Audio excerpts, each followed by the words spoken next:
Good afternoon, everyone. Sorry to be a few minutes late. Sorry to start the briefing a little late. Let's get going. Matt? You don't want to give us a review of the turkey pardon? The turkey pardon was great, actually. My kids got, in addition to seeing, what were they, Peach and Blossom being released on their own recognizance, my kids got to meet the president and shake his hand, take a selfie with him. So it was as far as events go, great success and worthy pushing the briefing back 45 minutes. But I am sorry that you had to wait. Right. Okay. Well, now with that important news of the day out of the way, what I realize that your colleague at the White House, Admiral Kirby, was asked about this multiple times and isn't going to give an answer, and I don't expect you're going to give any answers too. But what is your understanding of the status of this proposal right now? Yeah. So as the Lebanon one. I know what you're referring. You won't be surprised that things have not changed markedly in the hour and a half, 2 hours since he spoke to the press. What I'd say is we have made significant progress with getting towards a resolution. That includes progress from where we were when I spoke to this last week, but we're not done yet. Nothing is final until everything is final. We continue to work to try and get an agreement over the line, and we're hopeful we can get one, but we need both of the parties to get to yes. Okay.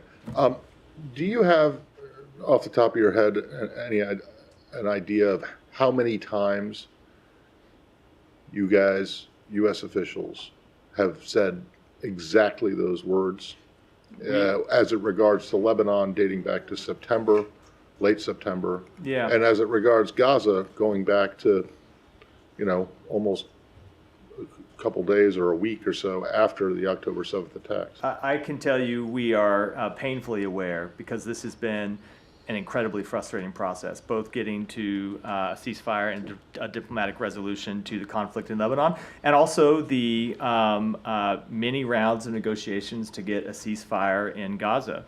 There are any number of stages where we have hoped that the parties would get to an agreement. And remember, that's what it requires in these cases. It's not the United States, but the parties to the agreement to say yes. There have been many times when we thought we were going to be getting to yes in both cases, and for various reasons, the parties didn't get there.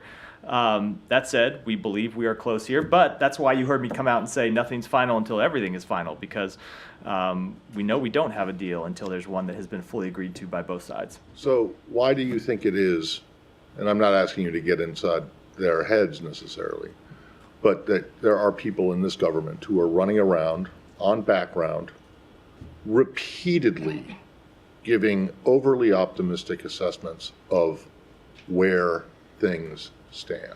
Look, I am always reluctant to speak to the comments that people make on background, because there are any number of government officials with with differing assessments about the same situation. I will say, speaking to where I believe we are, I've said we're close because I do believe we're close, but that doesn't mean we're going to get there. We need the parties to say yes. And hopefully that'll happen. Right, but it's becoming increasingly difficult to believe these assessments, because they've been wrong every single time so far. And I realize that you're wrong until you're right? But so you're right about wrong until you're right. But there's also there's the George Mitchell quote you often hear the secretary referred to about diplomacy being 500 days of failure leading to 1 day of success. That's often how these agreement works. But you should know that typically when we say we're close, we have the caveat that nothing is final until everything is final, and that it takes the parties actually saying yes and getting there. I think you've also heard the secretary say that oftentimes the very last stages of an agreement are the most difficult, because the hardest issues are left to the end. That, of course, is true. Hopefully we'll get there with an agreement. We're pushing as hard as we can to get a diplomatic resolution that would allow these tens of thousands of people in Lebanon and Israel to return home. But ultimately, that's up to the parties, not to us. If you could speak to in the same conflict, and there was a huge strike on Beirut on Saturday, and some reporting that it seemed to be a bunker buster bomb. Those are bombs that the U.S. has provided to Israel. Do you have any information on whether that was I that don't US have any. provided? I don't have any information on what type of weapon it was that was used. Do you have any concerns about that kind of strike on a residential area of central Beirut? So I can't speak to this specific strike. I don't know what it was that they were targeting. I can tell you that we have been concerned about escalation in central Beirut, and when there were near daily attacks on Beirut, we made it clear to Israel that we had concerns about those, and we saw those attacks dial back. Now, there are still legitimate targets that Israel has the right to go after, but how they do so matters very much. But I will tell you, just broadly speaking, our concerns about the way that this conflict could continue to escalate is one of the reasons why we have pushed so hard to get a diplomatic resolution that would bring it to a close. Right. I have other questions, but I'll let. Yeah. Thank you. Just sticking to the Middle East, there was a report in the Financial Times that Russia has recruited hundreds of Yemeni mercenaries. I was wondering if you had anything on that. So we have seen those reports of them luring foreign nationals, including potentially Yemeni nationals, with promises of jobs, citizenship, university admissions, to fight in the war against Ukraine. There's nothing that we could really comment on at this point, but I would say that's definitely something that concerns us. We have seen these reports, I should note, not with just with respect to Yemen, but you've seen them at times with respect to other countries, reports that Russia was trying to recruit mercenaries. So it would not surprise me at all, given the desperation that we have seen Russia face, where they've had to recruit a foreign army to come into Russia to join the fight, that they would be recruiting mercenaries in Yemen and beyond, but it's not something I can confirm. Okay. Yeah, Saeed, go ahead. I'll come over to you, Michelle. Thank you, Matt. I'm intrigued by the 500. Welcome back, by the way. Thank Missed you you. last week. I appreciate it. Yeah. I'm intrigued by the 500 days of failure. Diplomacy being 500 days of failure and 1 day of success. It was a George Mitchell. We're only 412 days on. So this was so we just so you still know the have- full context, if you've heard this, it was Okay. George I wanted Mitchell's to quote, ask just you- real quick. It was George I wa- Mitchell's quote with respect to the Good Friday No, quotes. I understand. I'm just saying. I wanted to ask you about your veto last week. I know that my colleagues asked this question. I wasn't here. But I wanted to ask you, what is exactly the language that you would have inserted or added to agree? Sure. To agree on this. Could you share with us? So this language? I did answer this question when Matt asked it to me last Right, week and right. had a potential suggestion. I appreciate your indulgence in your colleague. I'm more than happy, but I will tell you, I went back after the briefing and looked at the exact language that we had proposed. I'm happy to share it with you because Okay. I do still, to this day, fail to understand why it is that other countries on the council wouldn't agree to it. So one potential language would be demanding an immediate humanitarian ceasefire to include the release of all hostages. That's a proposal the United States put forward that was rejected by other members of the council. Other would be that to demand that the parties take immediate steps to end the war, including the unconditional release of all hostages and facilitating extended humanitarian pauses so aid reaches civilians in Gaza. That also was language that other members of the council rejected. I don't understand why. I can't speak to them, but to me, this seems like unobjectionable language that calls for both an end to the war, a ceasefire, and the release of hostages. But 14 other members found the language to be acceptable. Sure. And, not really. Sure, and is it we that have we disagree about the language that we ultimately opposed. We thought that language did not link the release of hostages with a ceasefire, and that's why we opposed it. But and that can others can speak to why they supported the language they did. We didn't find that to be a sufficient linkage. But to the question of our alternative language, I think the language I put forward right now makes pretty clear that we were ready to call for an immediate ceasefire. We're ready to call for an end to the war, as we have done consistently, as we have in a previous Security Council resolution that we supported. But we believe we have to be clear that includes the release of hostages. But all diplomats and all experts, all legal experts, said that it was included. They did call for the release of the hostages immediately. It is called for in the resolution itself. No, it did. I don't want to dispute that. It did not link it to a ceasefire, and that's something that we have said from the beginning is important to the United States. Okay. Let me just ask you about the. No, there was one that we supported, the one in June, the United States, the Security Council resolution in June. Language is okay, but Yeah. the language you abstained on in March, what's the difference between that language and this current Yeah. one? I'd have to go back and look at the March language. There have been so many resolutions. I honestly In don't. June. I don't remember that. There's the one in June that we supported. in This is June. very different. On The one in June March, 10. I'd have to go back and look. Okay, all right. Let me ask you on the ICC ruling. Now, many of your allies, including countries in the European Union, most countries in the European Union and others, they have agreed to this ruling, maybe with the exception of Hungary or a couple of other places. Do you consider Netanyahu to be a war criminal? So that certainly is not an assessment that we have made, and I will tell you that we have been clear that we, number one, do not believe that the ICC has jurisdiction in this matter, and two, that we have had real concerns about this proceeding on its own, grounded fundamentally in the rules of the court, that this is supposed to be a court of limited jurisdiction, grounded in the rules of complementarity. When there are countries that have investigations going on, and we know that Israel has hundreds of open investigations into potential violations of international humanitarian law or violations of the IDF's own code of conduct, that the ICC is supposed to be a court of last resort after those investigations have proceeded. And we have seen them take that seriously in other cases. With respect to Venezuela, for example, where they have waited until the end of a country's proceedings before moving forward, they declined to do so here, and that's why we have the concerns that we have. So you believe that the ICC should continue to do its work? Well, There should not be sort of sanctions or pursued by, we heard Senator Cotton, for instance, who wanted to invade the Hague. I don't have any comment on the Okay. comments. I'm just saying on that, the lines you hear from the Hill. We are consulting with our allies and partners about this decision and how to respond to it. I don't have anything further Okay, today. let me ask you one last question on this issue. Yeah. We know that the former, Ghent.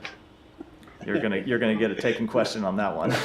Go ahead. the former Minister of Defense, Israeli Minister of Defense, will be coming to the United States soon, I guess. Is that just like a message saying your ruling does not apply? The former Minister of Defense? Yes, Mr. Gallant. I'm not aware of his travel, but look, the United States is not a party to the ICC in any event. Was not a party to has never been a party to the ICC. Thank you. Michelle, I said I'd come to next. Questions on Lebanon. First, Israel said yes to the agreement, and Lebanon too, but why you didn't announce it yet? I am glad that you are able to put facts on the table that I have not spoken to. That's what What's was that? reported Oh, today. I know that's what's That the oftentimes. Israeli Oftentimes there are a government- number of things How many that times have those reports been wrong? yeah. Oftentimes there are a number of things reported that either are incorrect or a little bit off. Look, we don't believe we have an agreement yet. We believe we're close to an agreement. We believe that we have narrowed the gap significantly, but there are still steps that we need to see taken. But we hope that we can get there. I asked you this question, and I will try one more time. What role will the U.S. play in implementing the agreement? Look, and you are right. You did ask me that question last week, and I wasn't willing to speak to it because we didn't have an agreement final. We still don't have one final, and until we get one, I'm just not going to speak to any underlying provisions of that agreement. And can the U.S. Observe the implementation of the agreement since you don't have any troops on the ground? Again, when it comes to everything in this potential agreement, I'm just not going to speak to any I underlying will keep details. trying beside the U.S. I do appreciate it. Will France and the UK be part of the commission that will observe the implementation? I think I very obviously have the same answers I've given, or same finally- non-answer I've given in response to the previous Finally, questions. can Syria and the Assad regime play any role in preventing the flow of arms from Syria to Hezbollah? Look, hypothetically, Syria, of course, could play a role in preventing arms from being trafficked through its territory. It's not a role that we have seen them play to date, but yes, of course, that's something that they could do. Are you talking to them? No, I don't have anything beyond that. You asked me a hypothetical question. I don't have anything beyond that further. Thank you. Michelle in the back. I want to follow up on Lebanon. President-elect Trump has said that he wants to end that war. Has his team at all been helpful, or would you like them to be helpful to get this across the finish line? I'm not aware of any conversations between our team and his team about this. There may have been, there are a lot of people that claim to be close to the former and future president. There are obviously a number of people inside this administration. I can't rule out that somebody had a conversation at one point, but I'm not aware of any conversation. Look, anything that anyone could do to help get a diplomatic resolution is something that we would support, but I don't have anything specific to speak to. Yeah, Nadia. Let me try on Lebanon again, and then I have a question on the ICC. On Lebanon, so is this your understanding, since Netanyahu said in principle that he agreed to the agreement, that he's waiting now for the cabinet to approve it? Is this the only thing that we're waiting for? I am not going to get into that sort of underlying detail. It is up for the government of Israel to determine what constitutes approval under their system. And we do not yet have an agreement between the government of Israel and the government of Lebanon, and we're working to get one. Okay. But the 60-day ceasefire, is this your understanding again? Is the implementation of cessation of hostilities will start once they agreed on that within this period? Or do you think this is just a temporary agreement and then they will sort out the details later? Look, I appreciate the question the same way I appreciated all of Michelle's questions. I'm just not going to get into underlying details of an agreement that is not yet final yet, or is not yet final. We have made significant progress. I think it would be extremely unfortunate if in any way, talking about the underlying details from the podium today, while we were trying to bridge the final differences, somehow undid the very important work that has happened. So I unfortunately have to. Well, you got it. decline to Talking comment. points of John Kirby as well. Well, I think John Kirby's being equally responsible and not talking about an agreement that is still being negotiated. Sure, fair enough. On the ICC, you vehemently disagree with the decision. Does a legal scholar who is a Holocaust survivor and a former Israeli ambassador who weighed heavily into this decision, does it take into account at all? Do you think that somebody like him, who decided that actually there is reasonable ground to consider Netanyahu and his defense minister as war criminals, you think that doesn't count at all? Look, we certainly do not begrudge anyone their considered opinion, including legal scholars who have come to the opposite conclusion from the United States. But it has been the consistent view of the United States, going back for a number of administrations, that they just do not, that the ICC does not have jurisdiction over this matter. Okay. You said you're not going to comment on Cotton or Lindsey Graham, that he wants to destroy the economy of your allies, including France and Canada and whatever. No. But the White House said that actually they're going to consider the next steps, what they're going to do later on. What exactly, and actually Karine said they're going to consult with allies. I mean, most of these allies already sided against you.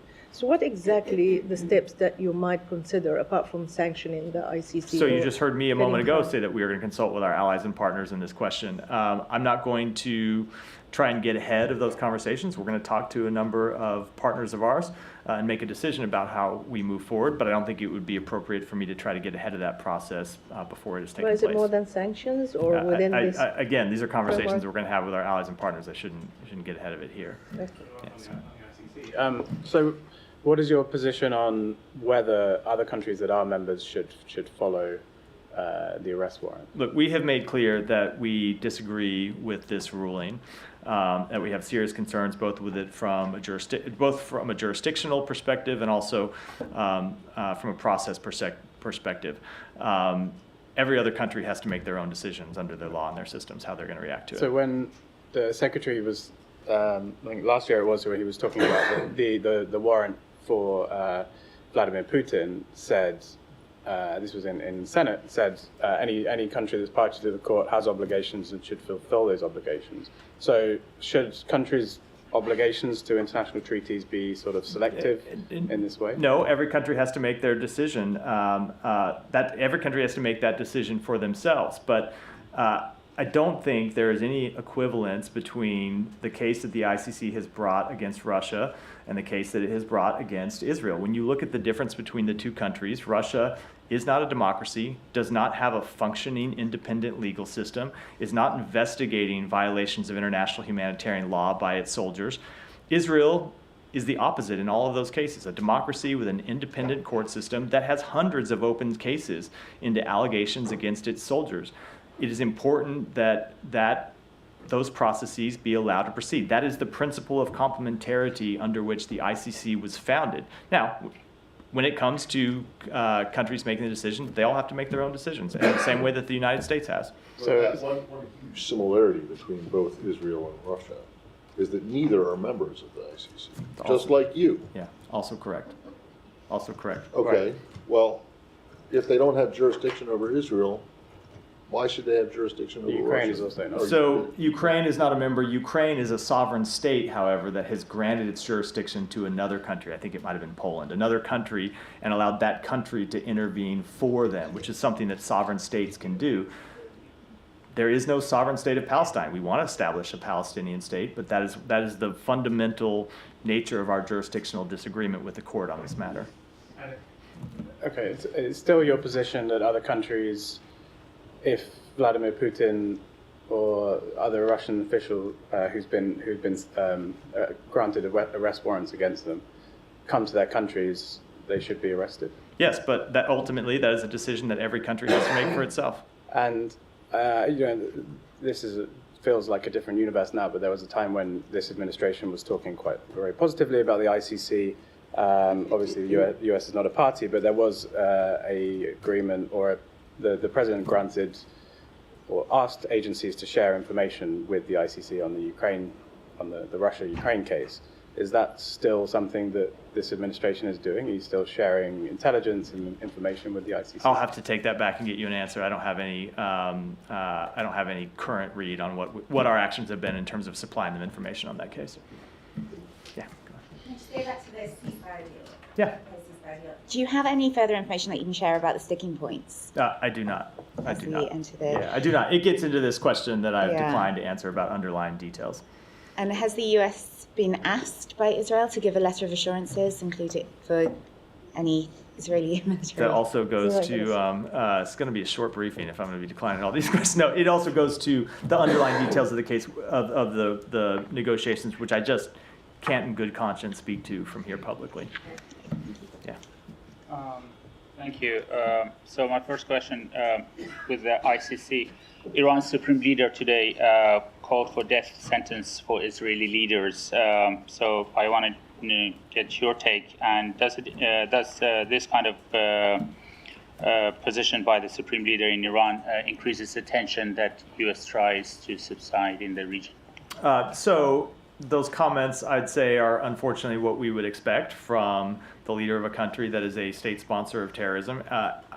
When it comes to tensions in the region, obviously those comments are not helpful. And I would say, as we have said before, that Iran should not further escalate this conflict, should not respond to Israel in any way, should not take any further steps to heighten tensions in the region. Do you have a new assessment of Iran's readiness to retaliate against Israel? I don't. I mean, that goes to the point I was just referring to. So I think we were very clear after Israel took its limited actions several weeks ago now that should be the end of it. That should be the end of direct fire between Israel and Iran, and that remains our position. Iran nuclear talks, it says to begin at the end of this week in Geneva, Iran and E3. Will U.S. be joining even indirectly in those talks? No, we will not be joining those talks. We are closely coordinating with our E3 partners regarding Iran's full implementation of its nuclear safeguard obligations and holding Iran accountable for its failure to meet those obligations. We have made it clear that Iran must provide full cooperation with the IAEA without further delay, and will continue to closely coordinate with the governments of France, Germany, and the United Kingdom. Do you find it to be, your assessment to Iran's response to the censure they received from the IAEA Board of Governors? What was the first part of the question? Do we what? Is it your assessment that Iran's announcing readiness to talk to the E3? Yeah, was there. So, look, I would just say we're concerned with Iran's announcement that it's choosing the path of continued escalation instead of cooperating with the IAEA. Its continued production and accumulation of uranium enriched up to 60% has no credible civilian justification. The IAEA Board of Governors has been clear that Iran must provide full cooperation with the IAEA without delay in order to resolve questions related to its legal obligations that have been outstanding for more than 5 years, and we will continue to coordinate with our E3 partners to hold Iran accountable. Thank you. Yeah, go ahead. I don't know if you were asked this question because I was doing my live shot.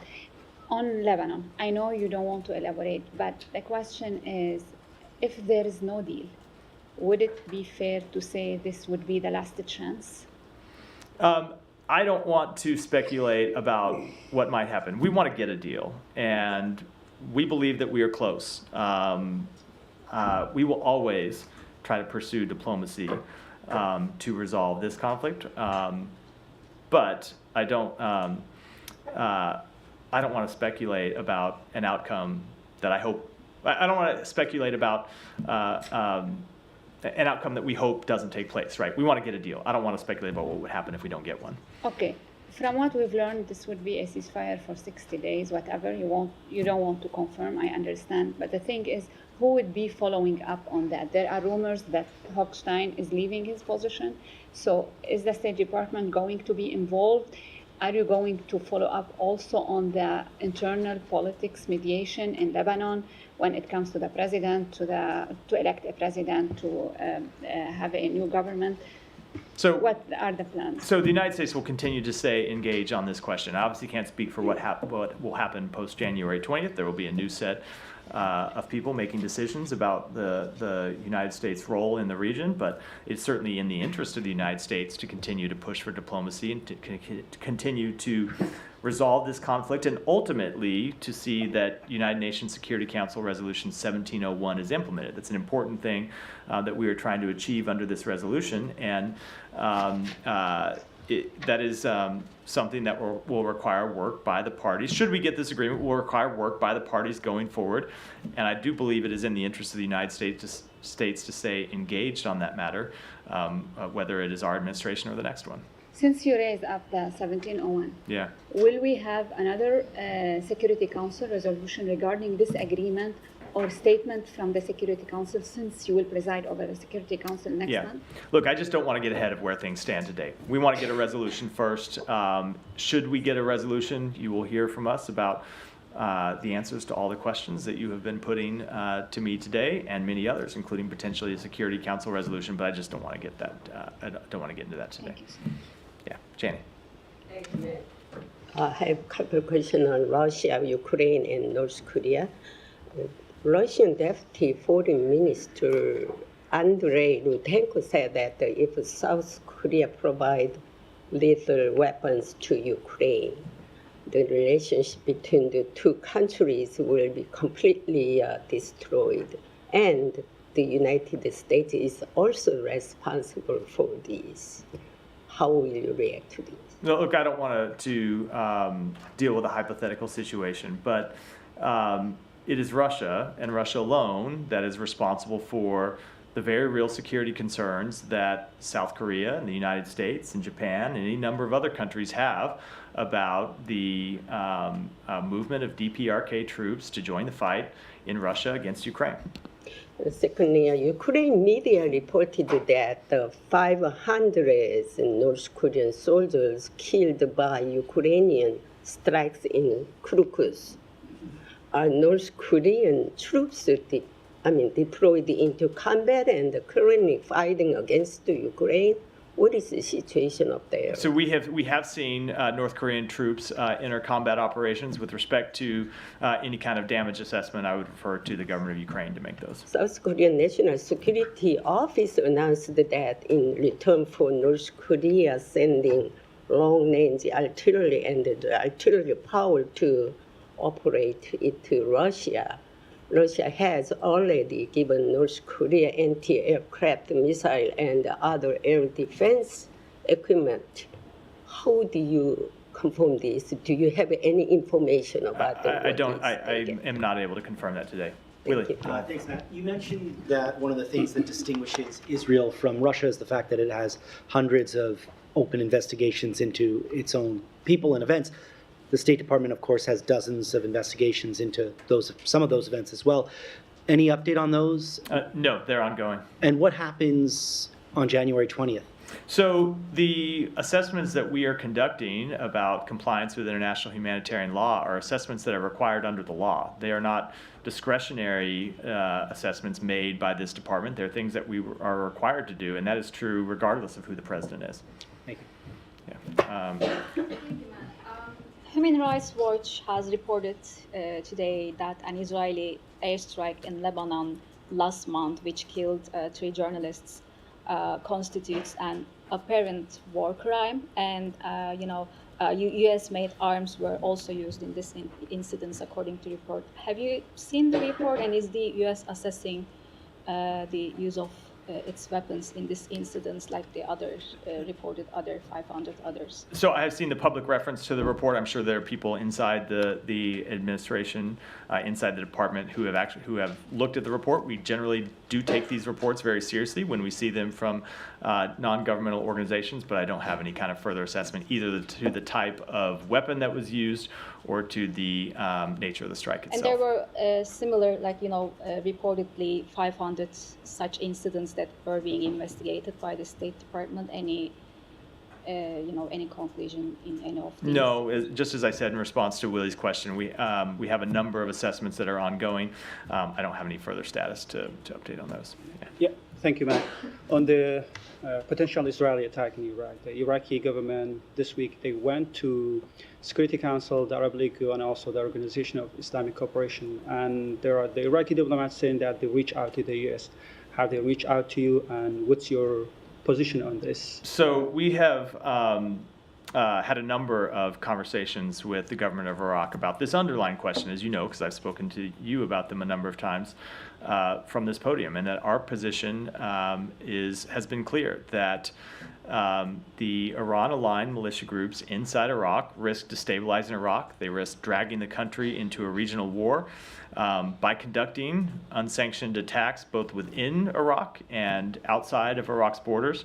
And look, we have a strong security partnership with the government of Iraq, and we have warned them about the dangers posed by armed groups acting independently and against Iraq's interests, and we'll continue to do so. Yeah, this group is especially Kataib Hezbollah, the Islamic Resistance Group. They issued a statement and they said that they keep continuing attacking Israel.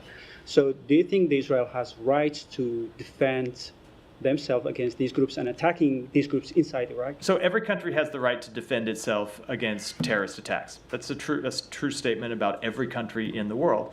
But we have been trying through diplomatic engagements as well as through our deterrent activities to prevent an escalation of this conflict and to prevent other countries from being dragged into this conflict. And that, of course, includes Iraq, which is why we have been clear with the government of Iraq that it must do everything possible to prevent these types of attacks from inside its own borders. And lastly, the Iraqi government says that U.S. has an obligation to deter these threats under the third section of the Strategic Framework Agreement between the U.S. government and the Iraqi government. Do you think that you have this obligation to deter these threats on Iraq? I'm not going to speak to that publicly. We'll continue to discuss that with our Iraqi partners. Thank you. Thank you. So there are suicide bombings, sectarian clashes, political chaos, and right now thousands of Pakistani people protesting and clashing with the police force, demanding the release of their political leader. What are your thoughts when you see such kind of country like Pakistan going through such turmoil? Right. So in Pakistan and around the world, we support freedom of expression, peaceful assembly, and association. We call on protesters to demonstrate peacefully and refrain from violence. And at the same time, we call on Pakistani authorities to respect human rights and fundamental freedoms and to ensure respect for Pakistan's laws and constitution as they work to maintain law and order. So U.S.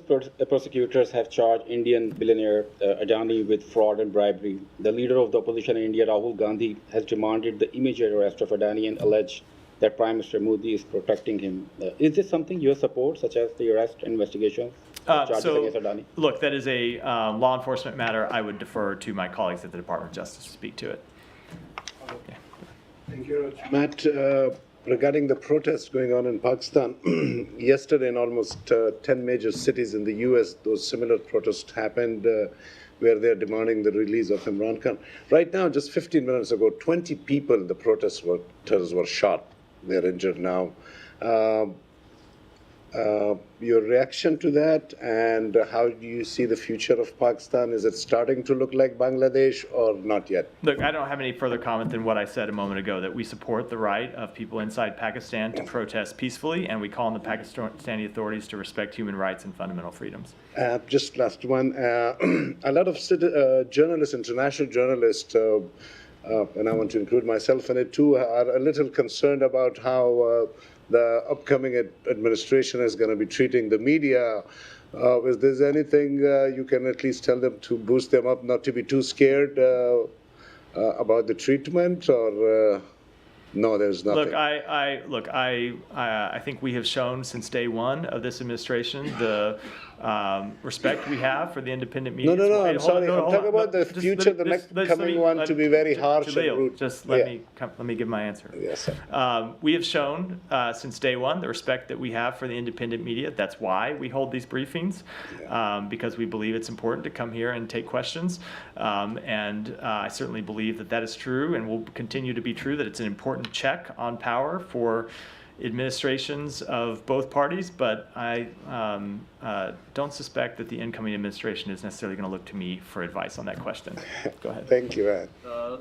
Mr. Kirby today very much seemed to confirm that Ukraine is allowed to use ATACMS in Russia. He said in and around Kursk, Oblast.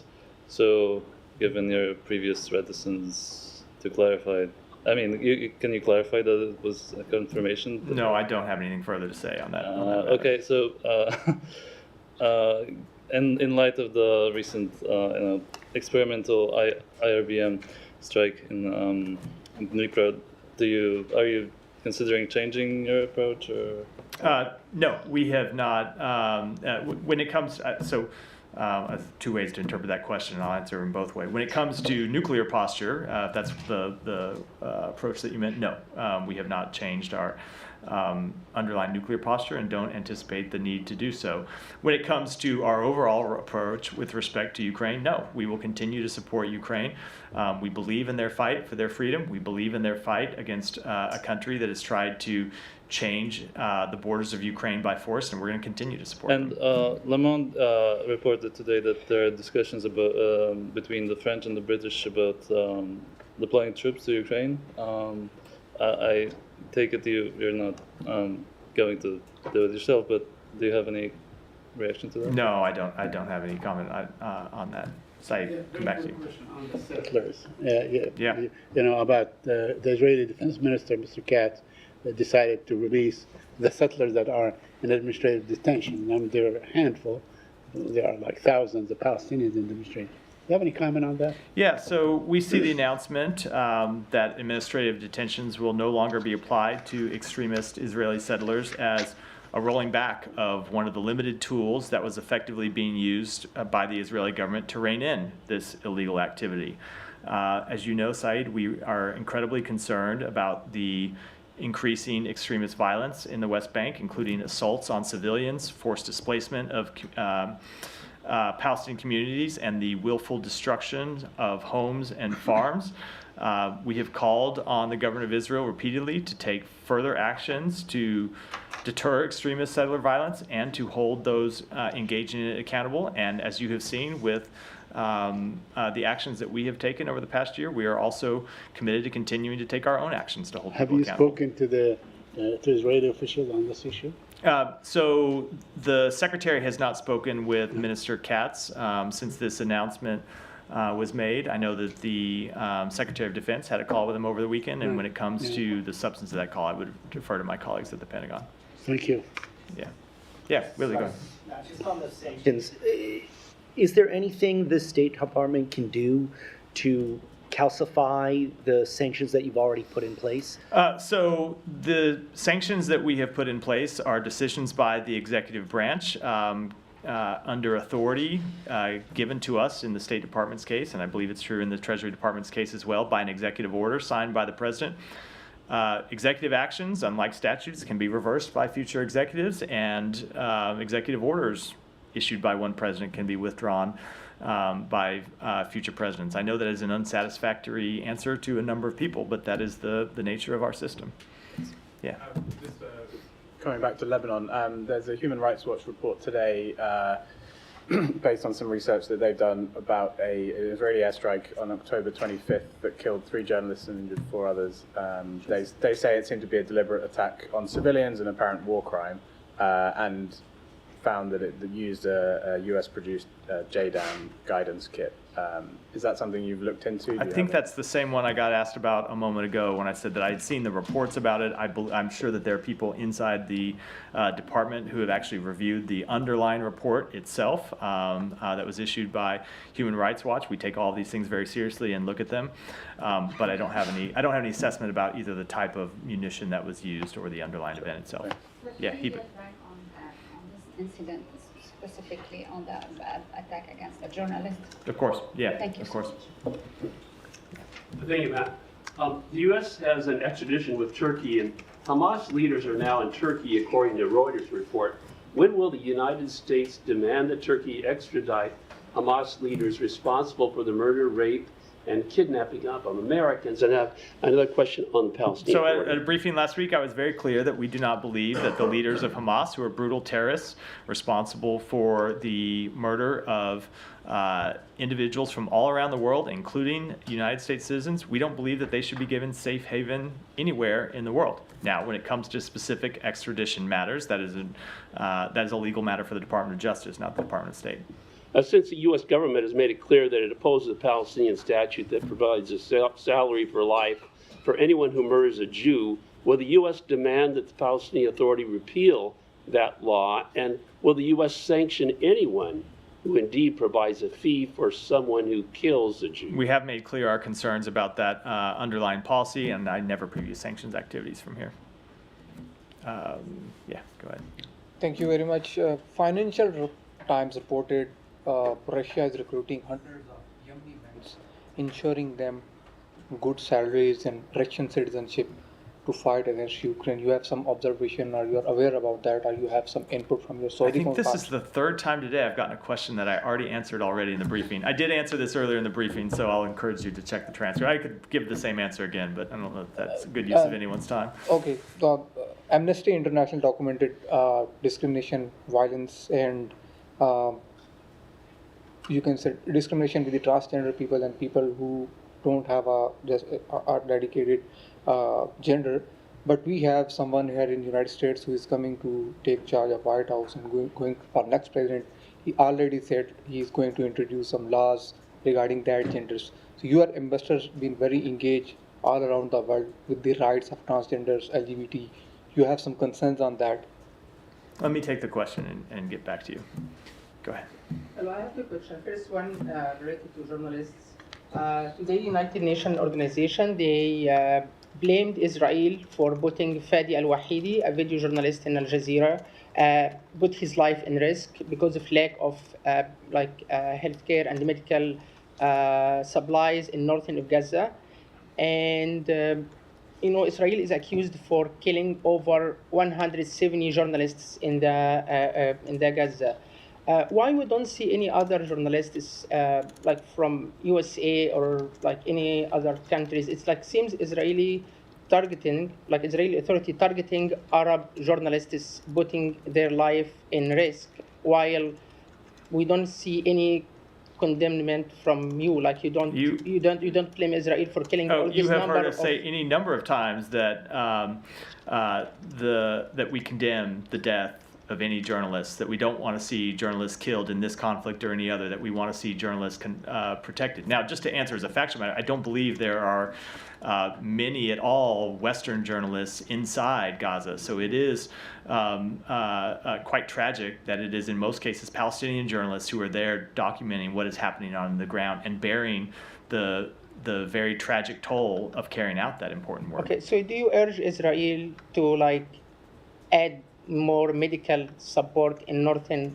Gaza for not just Fadi al-Wahidi, for many other people in northern of Gaza, so far everyone now under the risk of losing their life? We do want to see increased medical care in Gaza, including in northern Gaza, and I would add food and water as well. Last question on ICC, USA, it seems against the consensus of most of countries when it comes to Palestinian rights. You were only country that used veto among 15 countries for ceasefire in Gaza. You among your partners in NATO and the European Union, you were against ICC decision. You were against ICG decision.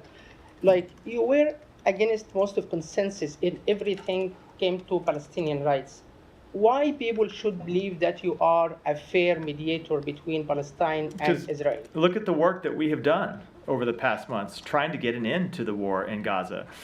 Look at the work we have done with Egypt and Qatar trying to get a ceasefire resolution that would, hold on, just let me finish, that would stop the killing and stop the suffering. But I think the I don't know, this faulty premise, maybe the right way to say it. I think the issue underlying the question is, or the presumption in the question is that the United States can force anyone to take a deal. We can't. Who can judge Israel? Let me just answer the question.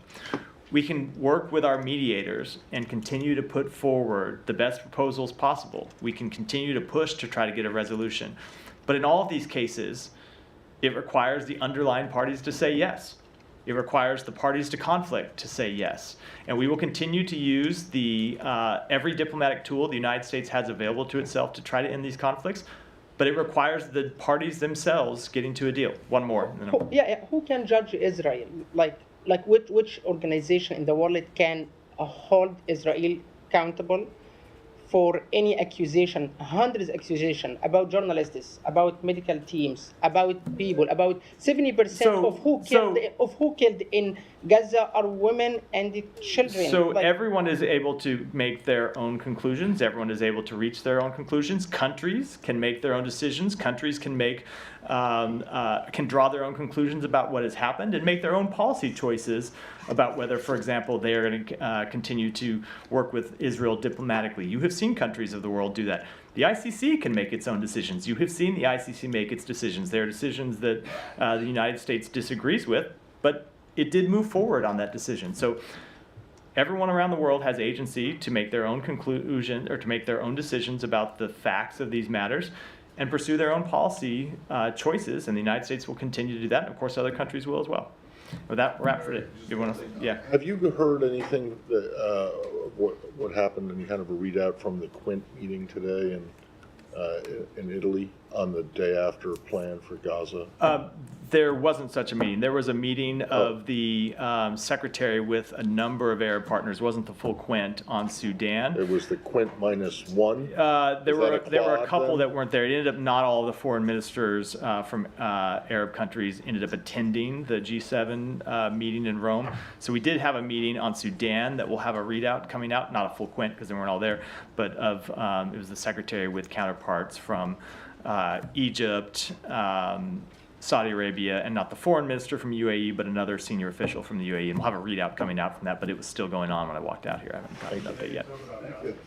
I'm sure that they talked about it on the margins of that meeting. I'm sure that the secretary talked about it in the meetings in the G7, but there wasn't a separate Quint meeting on day after. So, thanks everyone.